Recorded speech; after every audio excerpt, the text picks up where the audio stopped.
नमस्कार दोस्तों ग्राहक हमारा सब कुछ होता है। किसी भी बिजनेस में ग्राहक के बिना तो कुछ संभव है नहीं। अगर ग्राहक आपसे रुष्ट हो गया तो फिर आप बिजनेस नहीं कर पाएंगे, बिजनेस में सक्सेस नहीं हो पाएंगे। और दोस्तों ग्राहक भगवान होता है और भगवान का सम्मान करना हमारे लिए बहुत ही ज़रूरी है। और दुकान में तो मतलब अगर आप दुकान में हैं और दुकानदारी कर रहे हैं तो ग्राहक के स्वागत सम्मान के बिना तो आप कुछ कर भी नहीं सकते। तो आप ग्राहक के आदर सम्मान के बिना कुछ कर ही नहीं सकते। तो दोस्तों मैं आज ग्राहक और दुकानदार संबंध के वीडियो के उसमें सीरीज़ में एक और वीडियो बना रहा हूँ। और आज के इस वीडियो का टॉपिक रहेगा दोस्तों ग्राहक का आदर और सम्मान। दोस्तों प्रत्येक आदमी, कोई भी आदमी हो, सम्मान चाहता है, आदर और सम्मान चाहता है। आप किसी को भी देख सकते हैं। तो अगर आप ग्राहक के साथ बढ़िया व्यवहार के साथ में उसका आदर और सम्मान का ध्यान रखेंगे और उसको फॉलो करेंगे तो कस्टमर आपके ऊपर प्रसन्न रहेगा और आपके ऊपर विश्वास करेगा और आपका बिजनेस चलेगा। दोस्तों उसके लिए कुछ पॉइंट्स हैं, मैं आज इस वीडियो में आपके साथ डिस्कस करूंगा। दोस्तों आप किसी भी ग्राहक को जितना संभव हो सकता है आप ग्राहक को नाम से बुलाइए, उसका संबोधन नाम से कीजिए। उससे उसको एक स्पेशल फील होता है। आप अभिवादन करते हैं तो जैसा वो उसको होता है, अगर आप नाम के साथ उसको बुलाते हैं तो किसी भी ग्राहक के लिए यह गर्व की बात होती है कि हमारे प्रिय दुकानदार के पास मतलब इतने सारे ग्राहक हैं लेकिन उसमें मेरा नाम इनको याद है। और ग्राहक को आपसे उससे ऐसा संबंध बना के रखना चाहिए कि वह अपने निजी बात भी आपको बताने के लिए बाध्य हो जाए। अगर वह ऐसा करता है तो आपकी उसके संबंध तो बनते ही बनते हैं, लेकिन उसकी निष्ठा का ध्यान आपको रखना है, उसको गोपनीय रखना है। ऐसा नहीं कि उसकी पर्सनल बात है तो आप किसी के यहाँ फैलाते चले। उसको इतना भी विश्वास होना चाहिए कि मैं भाई साहब को अपनी इतने घर की या पर्सनल बातें बता देता है तो ये अपने अपने तक ही रखते हैं। मतलब एक दोस्त जैसा ट्रीटमेंट आप अपने ग्राहक के साथ दीजिए। कोई सा भी ग्राहक आता है, अगर आप नाम से संबोधन नहीं कर पाते हैं, नाम भूल जाते हैं या भूल कई बार होता है भूल चुके होते हैं, तो लेकिन आप शिष्टाचार जैसे नमस्कार, कृपया, धन्यवाद, माफ़ करना, ऐसे जो अभिवादन वाले शब्द हैं जिससे उसकी गरिमा को सम्मान मिलता है, ऐसे शब्दों का यूज़ आप करते रहिए। मतलब अपनी आदत में डालिए दोस्तों। इससे ग्राहक को एक स्पेशल फील होता है और उसे मतलब आपके ऊपर विश्वास बढ़ता है। और ऐसा नहीं कि आपने प्लीज़, थैंक यू ये सब बोला और बॉडी लैंग्वेज तो अकड़ वाली है। मतलब आपको बॉडी लैंग्वेज का बहुत ज़्यादा ही ध्यान रखना है। आई कॉन्टैक्ट बना के रखिए आप, और मतलब बॉडी लैंग्वेज आपकी बताए कि हाँ आप जो बोल रहे हैं वो अंदर से बोल रहे हैं। ऐसा नहीं है कि दिखावा कर रहे हैं। जैसे बोलते हैं माफ़ी मांगो तो मतलब आई एम सॉरी कर दिया, मतलब आपको दिल से ऐसा लगे कि दिल से आवाज़ आ रही है। तो उससे ग्राहक मतलब ग्राहक को ओवरऑल आपको खुश रखना है। इसके लिए आपको उसका आदर करना है। और अगर आपकी वह आदत बन जाएगी ग्राहक को आदर और सम्मान देने की, अगर आपकी आदत रहेगी तो आप ज़्यादा सक्सेस रहेंगे, क्योंकि आपके अंदर वो बनावटीपन नहीं रहेगा।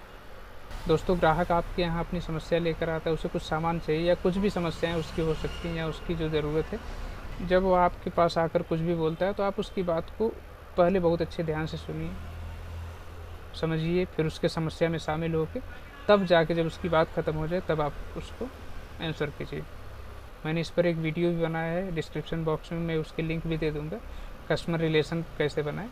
तो आप एक प्लेलिस्ट भी है, वहाँ से भी देख सकते हैं।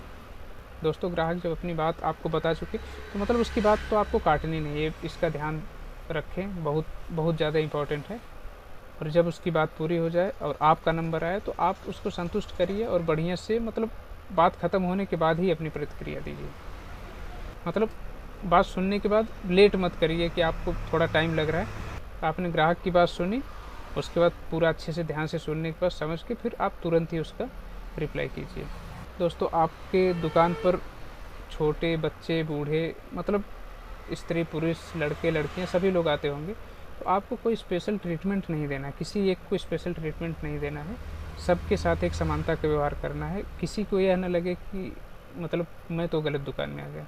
आपको सबको नमस्कार करना है, सबको थैंक यू बोलना है, सबको प्लीज़ बोलना है, सबको वही सम्मान आदर देना है जो आप एक छोटे बच्चे को दे रहे हैं। और उम्र के साथ शब्दों में बदलाव हो सकता है, लेकिन आदर और सम्मान का जो भाव है वो आपका एक समान होना चाहिए। अगर आप इतने जागरूक हैं और मतलब इन सब बातों का ध्यान रखते हैं तो आपसे नॉर्मली गलती नहीं होगी दोस्तों। लेकिन किसी भी कारणवश अगर स्टाफ से गलती हो गई तो आप उसको तुरंत एक्सेप्ट करें। आपकी नॉलेज में जैसे ही आए कि आपके स्टाफ ने कुछ गलती की है या कुछ दुर्व्यवहार किया है या कुछ मिस गाइड किया है, ग्राहक के साथ कुछ भी ऐसा हुआ है, तो सबसे पहले आप एक्सेप्ट कर ले, ठीक है, और अपने स्टाफ को ट्रेनिंग दें कि ऐसा नहीं करना है। आप मतलब जो सोच रहे हैं, जिस हिसाब से आदर सम्मान देने का सोच रहे हैं, उस तरीके को आप अपने जो स्टाफ है उनमें भी इसको फीड करने की कोशिश करें। और दोस्तों, जब आपके पास ग्राहक आता है, ग्राहक के साथ आपका कन्वर्जेशन होता है, तो आई कांटेक्ट, बॉडी लैंग्वेज के साथ साथ में आप मतलब चेहरे पर ऐसा उदासी वाला भाव आपके अंदर नहीं होना चाहिए। मतलब ऐसा लगे कि अंदर से आपको मतलब नेचुरल स्माइल हो, बनावटी भी नहीं होना चाहिए कि आ गए फिर ओठ थोड़े से खींच लिए और फिर चले गए तो थोड़ा सा मतलब रिलैक्स में हो गया, ऐसा नहीं होना चाहिए। मतलब हल्की सी मुस्कान, मतलब अंदर से दिल से, मतलब ऐसा नहीं हो कि बनावटी कर रहे हैं। तो उससे ग्राहक मतलब आपके ऊपर ट्रस्ट करता है कि मतलब ये एक्चुअल में ही ऐसे आदमी हैं, इनके अंदर में कोई बनावटीपन नहीं है, हम मुझे देख के ऐसा नहीं कर रहे हैं। दोस्तों, समय समय पर कस्टमर का रिव्यू, फीडबैक लेते रहिए, जो उसमें सुधार करने की ज़रूरत है उसको करते रहिए। इससे आपकी दुकान और ग्राहकी ये सब मतलब परफेक्ट होगी, दुरुस्त होगी और आप आगे उन्नति करेंगे। ग्राहक आपके पास जो भी प्रोडक्ट है उसके बारे में जानकारी चाहता है, या तो उसको फर्दर अलग भी कोई जानकारी, पर्सनल भी समस्या है, तो उसकी हेल्प करने की जहाँ तक संभव कोशिश कीजिए। मतलब एक दोस्ताना व्यवहार अगर बनाकर आप रखेंगे, दोस्ताना भाव रखेंगे, तो आदर का भाव पैदा होगा। और जब ऐसा करेंगे तो फिर ग्राहक आपसे खुश रहेगा और आपका बिजनेस ग्राहक की खुशी पे चलेगा ही चलेगा। दोस्तों, इन सब बातों को ध्यान में रख के आप ग्राहक के साथ में एक बढ़िया मधुर व्यवहार बना सकते हैं, उसका आदर सम्मान करके अपने बिजनेस को आगे बढ़ा सकते हैं। आपको मेरा ये वीडियो कैसा लगा कमेंट बॉक्स में ज़रूर बताइए और वीडियो को लाइक और शेयर कीजिए। और अगर आप हमारे चैनल पर नए हैं तो चैनल को सब्सक्राइब भी कर लीजिए। और मिलते हैं दूसरे किसी वीडियो में किसी और टॉपिक के साथ में। तब तक के लिए नमस्कार।